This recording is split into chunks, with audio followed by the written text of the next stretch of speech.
आपका सत्यहिंदी.com पर मैं हूं नीलू व्यास और एक बार आपके साथ फिर से जुड़ रही हूं आपके पसंदीदा कार्यक्रम आज का एजेंडा में, जहां पर मैं लेकर आती हूं दिन भर की 3 बड़ी खबरों का विश्लेषण।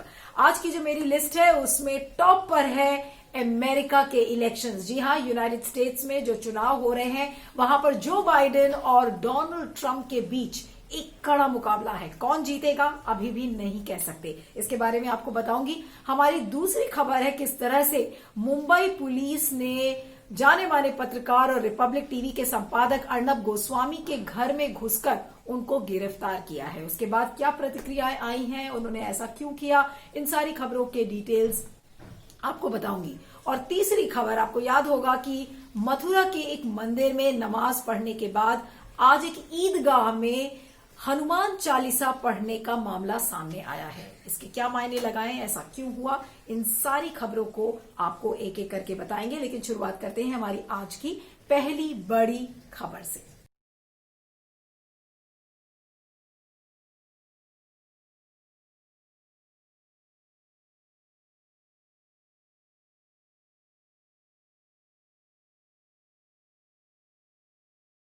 तो बात करते हैं अमेरिका में चल रहे चुनावी महासंग्राम को लेकर, जहां पर वोटों की गिनती का काम जारी है, लेकिन अभी भी रहस्य बना हुआ है। ऑलमोस्ट 24 घंटे होने को आ रहे हैं, लेकिन अभी भी ये नहीं पता कि जो बाइडेन जीतेंगे या डोनाल्ड ट्रंप जीतेंगे। जो इलेक्टोरल वोट्स हैं वो टोटल इलेक्टोरल वोट्स अमेरिकी संसद में 538 हैं, जिसका मैजिकल फिगर 270 है। तो अभी के जो लेटेस्ट प्रोजेक्शंस जो आप सारे टीवी चैनल्स पर देख रहे हैं और खासकर CNN जो प्रोजेक्शंस को बता रहा है, उसमें डोनाल्ड ट्रंप को 213 इलेक्टोरल वोट्स मिलते हुए नजर आ रहे हैं और जो बाइडेन को 224, यानी कि बहुत टाइट रेस है, बिल्कुल नेक एंड नेक फाइट है। और कौन जीतेगा अभी ये कहना मुश्किल है। लेकिन आपको बता दें कि इस बीच डोनाल्ड ट्रंप ने कुछ कंट्रोवर्शियल ट्वीट किया है। उन्होंने अभी वोटों की गिनती का काम पूरा नहीं हुआ है, लेकिन उन्होंने कहा है कि हम जीत गए हैं, यानी कि रिपब्लिकन्स जीत रहे हैं। और उन्होंने बड़े बड़े स्टेट्स और काउंटीज का नाम बताया है, जैसे कि Florida, Texas, Georgia, north Carolina, कि इन सारी जगह पर हम जीत गए हैं। लेकिन एक डाउट उन्होंने एक्सप्रेस किया है कि डेमोक्रेट्स को वोटों की चोरी करना आता है और ये हम नहीं होने देंगे। तो एक एलिगेशन लगाया है उन्होंने डेमोक्रेट्स के ऊपर। इसके साथ साथ उन्होंने कहा है कि वोटों की जो गिनती है उसको रुकवाने की जो अपील है वो सुप्रीम कोर्ट में करेंगे, क्योंकि उन्होंने ये बोला है कि उन्हें डर है कि कहीं ना कहीं उनकी जीत को हार में बदल दिया जाएगा। इसके अलावा उन्होंने जो चुनावी प्रक्रिया है उसकी विश्वसनीयता पर सवाल खड़े किए हैं। आपको बता दें कि जो यूएस पोस्टल डिपार्टमेंट था उसके एक एम्प्लॉय को हटाया गया था थोड़े दिन पहले ही, लास्ट वीक की बात है, और क्योंकि कुछ बैलेट्स कूड़े की ढेर में मिले थे, ऐसा डोनाल्ड ट्रंप ने कहा था। तो कुल मिलाकर चुनावी प्रक्रिया को लेकर बड़े बड़े सवाल खड़े किए गए हैं। लेकिन आपको ये बता दें कि डोनाल्ड ट्रंप के इस रिएक्शन से उनके खुद के जो रिपब्लिकन लोग हैं, रिपब्लिकन पार्टी के जो लॉयर हैं, जैसे कि बेन जिन्सबर्ग, उन्होंने कहा है कि डोनाल्ड ट्रंप के स्टेटमेंट से और उनके ट्वीट से उन्हें बड़ी निराशा हुई है, क्योंकि ऐसा व्यवहार कोई राष्ट्रपति नहीं करता। इस बात को जिन्सबर्ग ने कहा है। इसके अलावा उन्होंने ये भी कहा है कि रिपब्लिकन से ये उम्मीद नहीं की जाती कि मतदाताओं का जो अधिकार है वो उन्हें उनसे वंचित रखा जाए। तो इस बात को लेकर काफी रिपब्लिकन पार्टी के अंदर भी काफी लोगों में मतभेद है। अब डोनाल्ड ट्रंप ने ऐसा क्यों किया, कहीं ना कहीं ऐसा तो नहीं लग रहा है कि उनके पैरों से जमीन खिसकती हुई नजर आ रही है। एक हारा हुआ नेता क्या ऐसे बात करेगा। उधर ही जो बाइडेन है, और जो बाइडेन ने अपने संदेश में सिर्फ ये बोला है कि हैव पेशेंस, धैर्य रखने की जरूरत है और चुनावी प्रक्रिया अपना टाइम लगाएगी और जो रिजल्ट आएगा वो उसे एक्सेप्ट करेंगे। तो ये दो कॉन्ट्रास्ट हैं और आप देख सकते हैं कि जो बड़े इश्यूज हैं, तो पूरा चुनावी जो प्रक्रिया है उसको लेकर अभी भी रहस्यमय बना हुआ है। सस्पेंस अभी भी बना है कि जो बाइडेन जीतेंगे या डोनाल्ड ट्रंप। लेकिन जो बड़े सवाल जो विश्लेषक सारे इकट्ठे कर रहे हैं और जो खड़ा कर रहे हैं उसमें यह है कि क्या ट्रंप अगर हार जाएंगे तो अपनी हार को वो ग्रेसफुली एक्सेप्ट करेंगे या नहीं करेंगे। जैसा उन्होंने कहा कि वो यूएस कोर्ट जाएंगे, चैलेंज करेंगे कोर्ट में, ये सारे ऑल्टरनेटिव्स उभर कर निकल आ रहे हैं। वोटों की गिनती की देरी का मामला भी सामने नजर आ रहा है। तो ये सारी बातें वो ये कह रहे हैं। तो क्या अब बड़ा सवाल ये है कि क्या यूएस के सुप्रीम कोर्ट में इस चुनाव का फैसला आएगा या डोनाल्ड ट्रंप को भगवान बुद्धि देंगे और वो ग्रेसफुली एक्सेप्ट कर लेंगे अपनी डिफीट। ये एक बड़ा सवाल है। लेकिन कुछ विश्लेषक ये भी कह रहे हैं कि डोनाल्ड ट्रंप को ये पता है शायद कि वो कहीं ना कहीं हारने वाले हैं, क्योंकि एक भारी रिजेंटमेंट लोगों के मन में दिखा है। लेकिन वो एग्जिट रूट्स तलाश रहे हैं कि क्या ग्रेसफुल एग्जिट हो सकता है। अगर हम ये सवाल खड़े कर देंगे, चुनावी प्रक्रिया के ऊपर हम सवाल खड़े करेंगे, हम वोटों की गिनती के को लेकर खड़े करेंगे, तो ग्रेसफुल एग्जिट उन्हें मिल जाएगी और वो किसी न किसी बहाने से उस बहाने पर अपनी हार को थोप सकते हैं। लेकिन ऐसा नहीं है, कई बड़े इलाके हैं और बड़े स्टेट्स हैं जहां पर डोनाल्ड ट्रंप आगे भी चल रहे हैं। तो सस्पेंस बना हुआ है, आपको पल पल की जानकारी आपको सत्य हिंदी पर मिलती रहेगी। लेकिन इस विश्लेषण पर आपका क्या फीडबैक है जरूर बताइएगा। मैं आगे चलती हूं।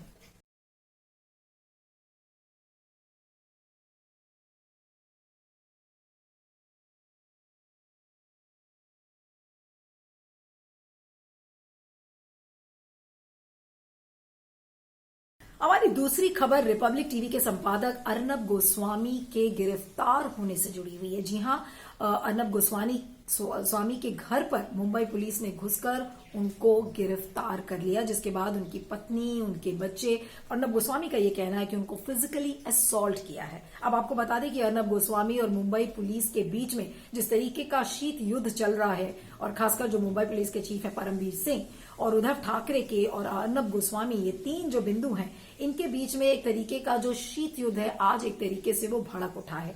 और अर्नब गोस्वामी के गिरफ्तार होने के बाद जिस तरीके की प्रतिक्रियाएं आई हैं वो उससे भी ज्यादा चौंकाने वाली हैं। पहली बात तो ये कि एक पत्रकार को गिरफ्तार कैसे किया गया। उन पर यह आरोप लगाया जा रहा है कि 2018 में एक आर्किटेक्ट अन्वय नायक और उनकी मां ने आत्महत्या किया था 2018 में, और उसी के केस को आज मुंबई पुलिस ने इन्वेस्टिगेशन किया है और उस इन्वेस्टिगेशन के तहत, उस जांच के तहत उनको गिरफ्तार किया गया है। तो सवाल आज ये उठता है कि एक पत्रकार को आप गिरफ्तार क्यों कर रहे हैं। इसके पहले उस केस की जांच होनी चाहिए थी, उस सुसाइड मामले की जांच होनी चाहिए थी। जो अन्वय नायक की जो पत्नी है, उन्होंने ऐसा कहा है कि अर्नब गोस्वामी ने अपना ऑफिस और स्टूडियो बनवाया लेकिन अन्वय नायक को भुगतान नहीं किया। और जिस समय सुशांत राजपूत को लेकर बड़ी बड़ी खबरें रिपब्लिक टीवी पर चल रही थी, तो उसी समय अन्वय नायक की पत्नी ने एक ट्वीट में, अपने एक वीडियो में कहा था कि सुशांत राजपूत को न्याय तो दिलवा रहे हैं अर्नब गोस्वामी, लेकिन हमारा न्याय का क्या होगा, हमें न्याय कब मिलेगा, क्योंकि उनके पति और उनकी सास ने आत्महत्या की थी। तो इसी मामले को ओपन किया है। आपको बता दें कि महाराष्ट्र के जो होम मिनिस्टर हैं अनिल देशमुख, उन्होंने कहा कि शिवसेना के 1-2 एमएलएज हैं जिन्होंने इस जांच की मांग को उठाया था और जिसके बाद उन्होंने इन्वेस्टिगेशन उस पर रीओपन किया है, जिसके तहत आज अर्नब गोस्वामी को गिरफ्तार किया गया है। तो ये मामला काफी विवादास्पद है। सबसे पहली बात तो ये है कि एक पत्रकार को आप बिना किसी जांच के कैसे गिरफ्तार कर सकते हैं। एक पहला जो पहलू है वो ये है। दूसरा पहलू ये है कि पूरे उस प्रिज्म से देखने की जरूरत है इस केस को कि किस तरह से उद्धव ठाकरे, मुंबई पुलिस और अर्नब गोस्वामी के बीच में जो कोल्ड वॉर चल रही थी, आज उसका अंजाम क्या है। अर्नब पे टीआरपी के चोरी के एलिगेशंस लगे हैं। जिस तरह से सुशांत राजपूत के केस में उन्होंने एक वेंडेटा जर्नलिज्म करने की कोशिश की थी, वो बहुत सुर्खियों में था। बहुत सारे लोगों ने लिखा उनके खिलाफ कि किस तरह से आप बाकी जो मेन मुद्दे हैं उनको छोड़कर आप सिर्फ सुशांत राजपूत का एक मुद्दा लेकर चल रहे हैं। तो ये तमाम एलिगेशंस अर्नब गोस्वामी पे लगते रहे हैं। और इसके अलावा भी जो उनकी स्टाइल ऑफ पत्रकारिता है उस पर लोग सवाल खड़े करते हैं। ये कहते हैं कि वो एक सरकार का माउथपीस बनकर बात करते हैं। तो ऐसे एलिगेशंस को आप नाकार नहीं सकते, क्योंकि ये अर्नब की पत्रकारिता की हकीकत है।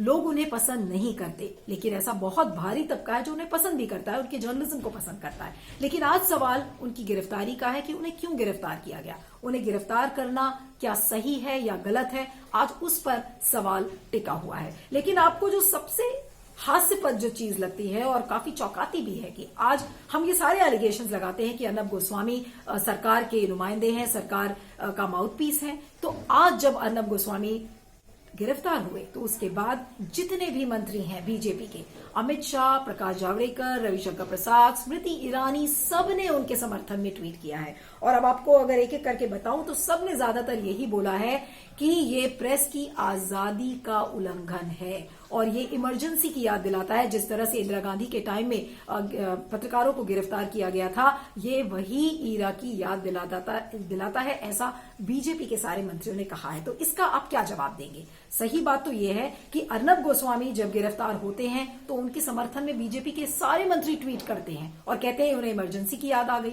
लेकिन कभी इतने सारे पत्रकारों के खिलाफ छोटे छोटे केसेस को लेकर जब उनकी गिरफ्तारी हुई है तो बीजेपी के किसी मंत्री ने नहीं लिखा है। तो आज ये भी थोड़ा ताज्जुब होता है कि अर्नब गोस्वामी की गिरफ्तारी पर सारे मंत्री एक लाइन से ट्वीट करते हैं, लेकिन कभी भी कोई एक ऑर्डिनरी पत्रकार अगर किसी एक बेसलेस एलिगेशन के ऊपर अगर गिरफ्तार किया जाता है तो उस पर कोई नहीं बोलता। तो ये चुप्पी थोड़ा सा अजीब है। लेकिन एज अ पत्रकार मैं ये समझती हूँ कि ये गिरफ्तारी गलत है। ये गिरफ्तारी तब होनी चाहिए थी जब हम सुसाइड केस की, अन्वय नाइक के सुसाइड की जो जांच है उस पर हम उसके किसी कंक्लूजन पर पहुंचते। तो ये गिरफ्तारी गलत है।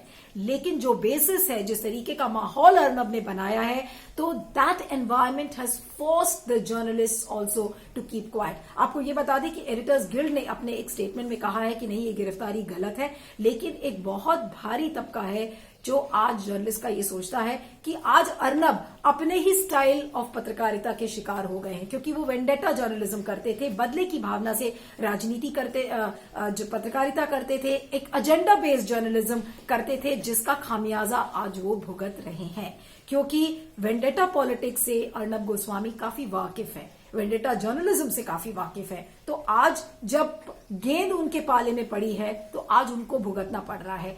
स्मृति ईरानी ने एक बड़ी मजेदार सी बात कही है अपने ट्वीट में। उन्होंने कहा है कि अगर आज जो फ्री प्रेस के जो होल्डर्स हैं, जो फ्री प्रेस के जो एडवोकेट्स हैं, अगर आज वो अर्नब के समर्थन में नहीं खड़े होते हैं तो वो फैसिस्ट कहलाएंगे, यानी कि फांसीवादी कहलाएंगे।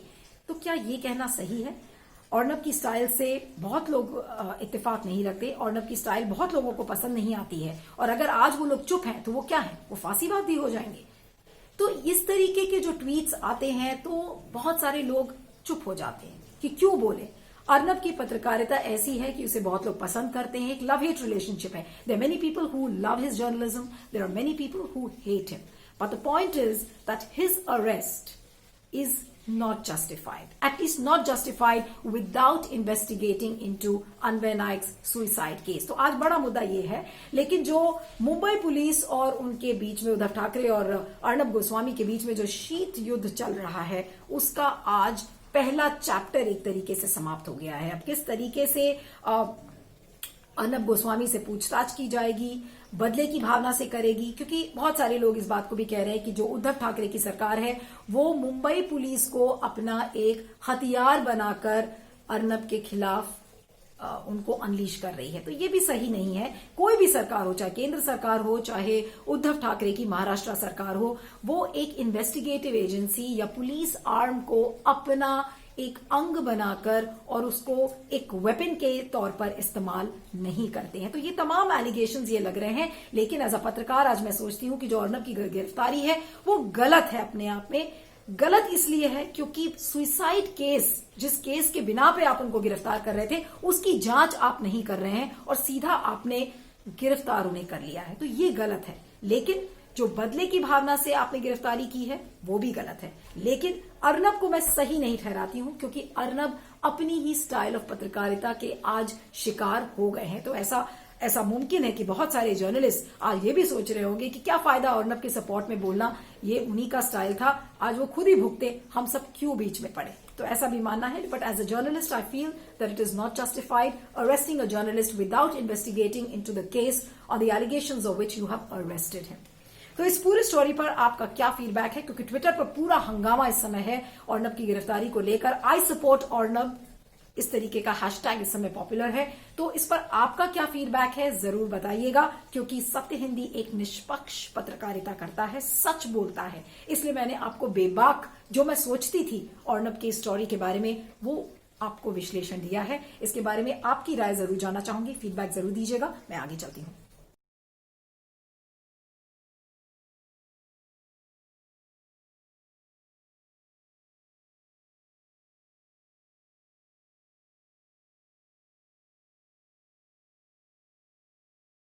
कल ही मैंने आपको बताया था कि किस तरह से मथुरा के नंदगांव के एक मंदिर में नमाज पढ़ी गई थी और फैजल खान को कल गिरफ्तार कर लिया गया था। आज ठीक एक दिन बाद खबर आ रही है कि मथुरा के एक ईदगाह में हनुमान चालीसा पढ़ने का मामला सामने आया है। अब आपको बता दें कि 4 युवकों को यूपी पुलिस ने गिरफ्तार कर लिया है अंडर सेक्शन 151 और उन्हें न्यायिक हिरासत में भी भेज दिया गया है। मजे की बात यह है कि जो ईदगाह के इमाम हैं नेक मोहम्मद, उन्होंने कहा है कि उन्हें कोई आपत्ति नहीं है, और अगर ईदगाह के अंदर हम एक धार्मिक पुस्तक पढ़ते हैं तो उसमें क्या बुराई है। मामला यह है कि जब फैजल खान का केस था तो ये उस समय भी मंदिर में जो चारों तरफ लोग खड़े थे और नमाज पढ़ी जा रही थी तो किसी को कोई आपत्ति नहीं थी, लेकिन आपत्ति तब हुई जब ये वीडियो सोशल मीडिया पर वायरल हुआ। आज ये खबरें आ रही हैं कि किस तरह से यूपी की पुलिस ने उन 4 युवकों को हिरासत में ले लिया है अंडर सेक्शन 141 और अब उन्हें न्यायिक हिरासत में भेज दिया गया है, लेकिन इमाम को कोई ऑब्जेक्शन नहीं है। यानी कि इस्लामिक जो इमाम हैं उन्होंने कह दिया है कि उन्हें कोई प्रॉब्लम नहीं है अगर ईदगाह में हनुमान चालीसा पढ़ी जाती है। तो इस घटना को आप कैसे देखेंगे? क्या ये एक प्रतिक्रिया थी जो कि कल हमने नंदगांव के मंदिर में जो फैजल खान का केस देखा था, क्या ये उसकी एक प्रतिक्रिया है? क्या ये एक सौहार्दपूर्ण और सद्भावना की एक जो भावना है उसको दिखाने के लिए कहा गया कि देखिए फैजल खान गिरफ्तार हो गया है, लेकिन इस्लाम इतना कट्टरपंथी नहीं है और इसलिए ईदगाह के अंदर अगर आप हनुमान चालीसा पढ़ते हैं तो हमें इस बात की कोई आपत्ति नहीं है। यहाँ पर सवाल ये उठता नहीं है कि ईदगाह के अंदर हनुमान चालीसा पढ़ना सही है या गलत है। इनफैक्ट इस क्वेश्चन को रेलेवेंट बनाने की कोशिश जरूर की जा रही है, लेकिन हमें नहीं भूलना चाहिए कि हमारा जो भारत देश है वो एक सेक्युलर नेशन है जहां पर सारे धर्मों के प्रति सहिष्णुता की हम बात करते हैं। तो ये एक सहिष्णुता का जीता जागता उदाहरण है कि अगर आप मंदिर में नमाज पढ़ते हैं तो आप ईदगाह में भी हनुमान चालीसा पढ़ सकते हैं। लेकिन चिंता का विषय है वो कट्टरपंथी आवाजें जिनमें आज एक स्पर्धा की भावना आ गई है, और स्पर्धा की भावना से वो ये कहने की कोशिश करते हैं कि नहीं, मंदिर में आप नमाज नहीं पढ़ सकते, आप ईदगाह में पूजा अर्चना नहीं कर सकते। तो इन कट्टरपंथी आवाजों के खिलाफ आज यूपी की पुलिस एक्शन क्यों नहीं ले रही है? जितने भी लोग हैं आज कट्टरपंथियों के सपोर्ट में जो लोग लिखते हैं उनके खिलाफ एक्शन क्यों नहीं होता? आज हम जो सेक्युलर, जो एकता की बातें करते हैं, जो सेक्युलर एक फैब्रिक की बातें करते हैं, आप उन्हें जुडिशियल हिरासत में क्यों लेते हैं, उन्हें न्यायिक हिरासत में क्यों लेते हैं? ये बातें मुझे समझ में नहीं आई। अब यूपी की पुलिस, जहां के मुख्यमंत्री योगी आदित्यनाथ हैं और वो हिंदुत्व एजेंडा के लिए जाने जाते हैं और मुस्लिम से घृणा करने के लिए जाने जाते हैं, और वो मुस्लिम्स के खिलाफ हेट्रेड फैलाते हैं। समय समय पर उनके कई वीडियोज आते हैं, उनके वक्तव्य आते हैं, उनके स्टेटमेंट्स आते हैं जिसमें वो बार बार इस बात का जिक्र, चाहे वो डायरेक्टली करे चाहे इनडायरेक्टली करे, कि वो मुसलमानों को बर्दाश्त नहीं करते हैं। तो आज इन 4 युवकों के खिलाफ जो बेचारे हनुमान चालीसा पढ़ रहे थे ईदगाह के अंदर, उन्हें न्यायिक हिरासत में ले लिया गया, लेकिन जो जहर फैलाने का काम करते हैं, जो कट्टरपंथी जहर जो इस समय समाज में है, जो घोलते हैं, उनके खिलाफ एक्शन क्यों नहीं लिया जाता? और ये घटना, ये पूरा एक क्रम से चल रहा है। फ्रांस में जो नीस की किलिंग्स हुई, उसके बाद उसकी आप डायरेक्ट बेयरिंग देखिए कि मथुरा के नंदगांव वाली जो इंसिडेंट हुई वो, अब आज ईदगाह में हनुमान चालीसा पढ़ने का मामला आया है। तो आज हम एकता और सद्भावना की बात क्यों नहीं कर सकते खुल के? अगर आप एकता और सद्भावना की बात करते हैं तो आपको हिरासत में ले लिया जाता है या आपको एंटी नेशनल बता दिया जाता है और ये कहा जाता है कि नहीं, आप तो बिल्कुल इस देश के लायक नहीं है, आप इस देश में नहीं रह सकते। लेकिन अगर आप कट्टरपंथी आवाज हैं तो आपका सर्वाइवल निश्चित है। यही एक चिंता का विषय है। और आज की सरकार, चाहे वो यूपी पुलिस हो, चाहे वो योगी की सरकार हो, और चाहे केंद्र में बीजेपी की सरकार हो, आज कट्टरपंथी आवाजों को ज्यादा बल मिल रहा है। और ये बल क्यों मिल रहा है, ये मेरी समझ के परे है। क्या पोलराइजेशन करने की कोशिश की जा रही है? क्यों? आखिर इस विभाजन की, इस पोलराइजेशन की आज क्या जरूरत है? हम बिना इस पोलराइजेशन के भी एकतापूर्ण माहौल में रह सकते हैं, लेकिन नहीं, सरकारें नहीं रहने देती आपको इस एकतापूर्ण माहौल में, क्योंकि कहीं ना कहीं उनका वोट बैंक जरूरी है। आपको याद दिला दे कि जब ये सारी घटनाएं हो रही हैं, चाहे वो फ्रांस में किलिंग्स हो, चाहे नंदगांव के मंदिर का मामला हो जहां पर नमाज पढ़ी गई थी, और चाहे ईदगाह का मामला हो, इस समय पोलराइज करने की कोशिश इसलिए की जा रही है क्योंकि एक चुनाव का माहौल है। चाहे यूपी हो, चाहे मध्य प्रदेश हो, चाहे बिहार हो, सब जगह उपचुनाव है या विधानसभा चुनाव है। तो उस चुनाव को ध्यान में रखते हुए जो पॉलिटिकल कंस्टिट्यूएंसी है, नेता उसे एड्रेस करते हैं, लेकिन उन्हें इस बात का कोई इल्म नहीं है कि हम समाज में घृणा क्यों फैला रहे हैं। और जब तक इन कट्टरपंथी आवाजों को दबाया नहीं जाएगा तब तक समाज में घृणा का माहौल बना रहेगा। इस पर आप क्या सोचते हैं? फीडबैक जरूर दीजिएगा। मुझे आपके फीडबैक का इंतजार रहेगा। मुझे अच्छा लगेगा अगर आप कमेंट्स करेंगे। आप मुझे ट्विटर पर फॉलो कर सकते हैं। मेरा ट्विटर हैंडल है @neelu317। Give us your feedback and tell me how you liked my analysis. आप सत्य हिंदी पर बने रहेगा। Thank you so much. सत्य हिंदी के और वीडियोस को देखने के लिए हमारे YouTube चैनल को सब्सक्राइब करें और सीधे नोटिफिकेशन पाने के लिए बेल आइकन दबाएं।